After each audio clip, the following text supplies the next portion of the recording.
Ano nga ba ang flavor ng gold na sachet na ito? So for today's video guys, dito natin malalaman kung ano nga ba ang flavor nitong gold na sachet na ito. At ito ay ang bagong release nila at ito nga pala ang Love Beauty Drinks.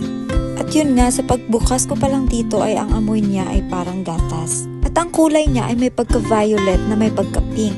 Ewan ko ba, nakikurious na talaga ako kung ano ba talaga ang lasa nito. At syempre, maglalagay tayo ng yelo para maging masarap pa pag ininom na natin ito. The moment of truth, titikman na natin kung ano ba talaga ang lasa nito.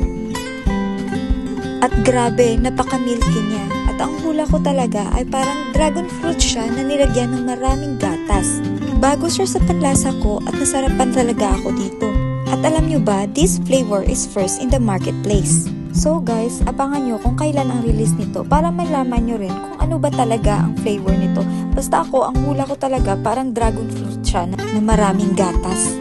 At sigurado ako na magti-trending ito dahil sa sarap ng lasa nito. Kaya patuloy nating suportahan si Miss Love. Yun lamang po. Maraming salamat!